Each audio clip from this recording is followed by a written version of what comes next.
Hey Mark, I'm excited to walk through this What a Story. It's a little bit like the hero's journey.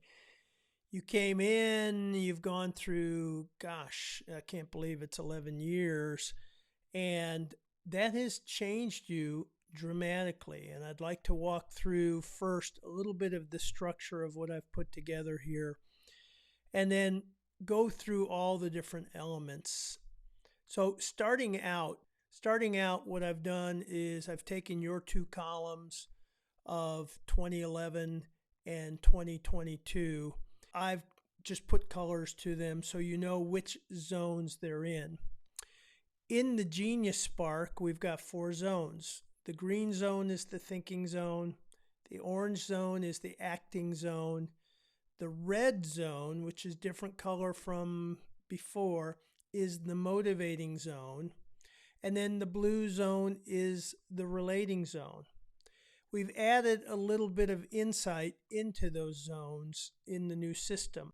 Each zone acts as an energy field and a language. And in terms of a language, it gives you a natural instinctive ability in that area. And the more strengths you have in that zone, the more fluent or natural you are. So the blue strengths are intuitive around nonverbal elements that make relationships work well. And we think of that blue zone as a thermometer. They register emotional energy. In the red zone, those are strengths that are instinctive around recognizing people's confidence, their engagement, their readiness to move forward. It's the motivating zone, and that zone acts as a thermostat. They regulate emotional energy. And what's common in the red and the blue zones is that the energy comes from activation with others. Blue, it's more interpersonal. Red, it's more dynamic and more group oriented. And then the green zone is the widest range of strengths around thinking. So I like to think of the strengths as dialects in the language zone. And then finally, the orange are the acting strengths. And those range from catalyst, getting things started, to sustaining, to completing. So I'll walk through all of those and the differences. And there's dramatic differences, as you already noted. In the Genius Spark, we've also added some additional layers in the leadership styles or the archetypes. Your top 5 in both categories is called a servant leader, which means you've got strengths in the relating zone, the thinking zone, and the acting zone, but not in the motivating zone in the top 5. Now, there are different kinds of servant leaders depending on the dominant zone. That's one of the new things we've noticed, is that not all servant leaders are alike. For example, mine, I have 3 thinking strengths in my profile, 1 blue strength, 1 orange strength. Even though my leadership style has common traits with all servant leaders, leading by example, rolling up our sleeves, behind the scenes leadership, mine focuses on the planning and the thinking. So my particular servant leadership style is called the architect servant leader, which was your leadership style in 2011. If it's dominant in the relating strengths, the blue, then that leadership style is called the caretaker servant leader. Now you have a close balance between the blue and the orange in the current. And so there's 2 ways that we look at that. We go to the archetype that is blue and orange, which is called the project manager, but we also look at the blue or the relating strengths as the dominant zone in your servant leader style, and that's called the caretaker servant leader. The orange dominance would be called a steward servant leader. So that's a little bit of change. The thing to note is the shift in the servant leader style from that thinker planner into that relator doer. So that is a significant shift over the last 11 years. If we look at the 6 through 10, that also provides us a pattern, and that's a secondary leadership style that we look at. In 2011, you had 2 thinking strengths, 2 relating strengths, and 1 motivational strength. And in the new archetype system, that's called the energizer. And in the 2022 results, you've got 3 thinking strengths, 2 acting strengths, so that creates a pioneer. These bring additional context into our dominant leadership style. They don't drive it, but they give a little bit of flavor. So in the 2011, there was more of a motivational team building side in that 6 through 10. And in 2022, I would call this 6 through 10 more of a builder kind of archetype. In 29 through 34, there's 2 strengths that remain the same: empathy and adaptability. And it'll be an interesting conversation for you and I to have to see what your thoughts and reflections are on those bottom 5 strengths. Now, in looking at other people who've gone through changes in a 5 or 10 year period, yours is one of the most dramatic that I've seen. For strategic to go from number 1 in 2011 to number 10 in 2022, and for Relator to go from number 10 in 2011 up to number 1, that's a significant shift, and there's a big story behind it. And I will give you my thoughts on that shift.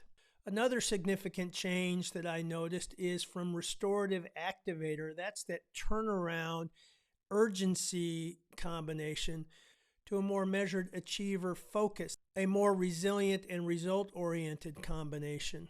So let's look at the context you were coming in 2011. An organization in crisis, and an organization that was not friendly to outsiders coming in.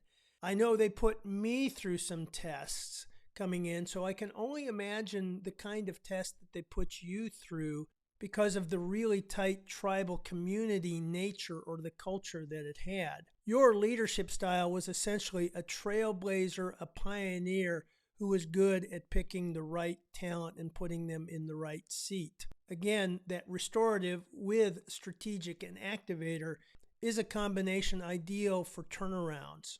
The clarity of strategic and your ability to ramp up and become a subject matter expert on the situation, the condition, and have that confidence allowed you to come in and take charge, bring clarity, and exude confidence.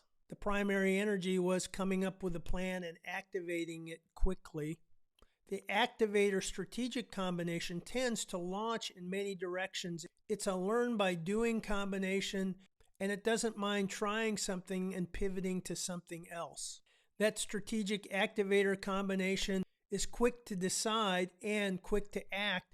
That can also mean a little bit of frustration because of the pace that others have, or the questioning they might bring in, or just resistance in general.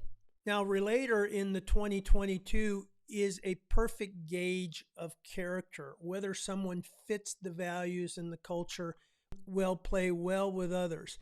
In 2011, that was number 10. So being able to discern the right talent doesn't always give that combination of strengths the ability to discern character. So that shift with Relator going up to number 1 is a very interesting strength for me to explore. The growth of Relator can come through hard lessons learned. Also, with some of the work that you were doing in community building and building trust through your efforts in racial reconciliation, had to have a big influence on that. So a couple of the big shifts, going from that blazing a trail and getting people to come behind you versus now where it's leading with others. That's another shift in style, and we can see with that Relator-Achiever combination being more of that working with and accomplishing together versus scouting out the future, getting ahead, and then expecting people to come and catch up to you. The shift between input and learner is also very interesting. Input is that subject matter expert on anything you choose to be. Learner is the curiosity. And I can't help but think that coming in, all of the weight on your shoulders to have the answers and to set the direction versus now being that mentor teacher. The flip side of learning is teaching, but also being curious and bringing out of others what is in them as opposed to having all the answers. And I'll be very interested to hear your take on that transition from the subject matter expert to the curious mentor combination. The strategic activator, again, is about the plan and activating it. But now the Relator Achiever focus is more about working with others to get results. So the new combination is much more consistent and reliable and resilient and collaborative in its approach. And that combination also brings with it more predictability, moving in different directions, but being more sure-footed about what we're doing and why we're doing it. It's interesting to me that responsibility, competition, and Relator serve the top five, which are strategic, the plan, and Activator, getting it going. So to some degree, those relationships can be a means to the end, but now with Relator at its top, building that community and building trust is an end in itself. I think the image that comes to mind that sums it up for me is in 2011, it was the West Point grad who understood the nature of the battle but had never really been in a battle or a challenge or climbed a mountain of this scale before. And now we come to the veteran. And the image I got there is Tom Hanks in Saving Private Ryan. The individual who built a team along the way, led with patience, and understood the hardships of the road ahead, and whose main job was to get people there alive.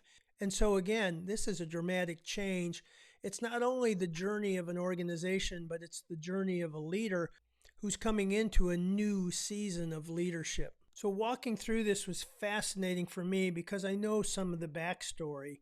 And I think our conversation is going to be very rich, processing through some of the stories, the key moments, the crossroads, and how that has shifted you as a leader and an individual, and where that might lead you, and how to optimize these strengths going forward.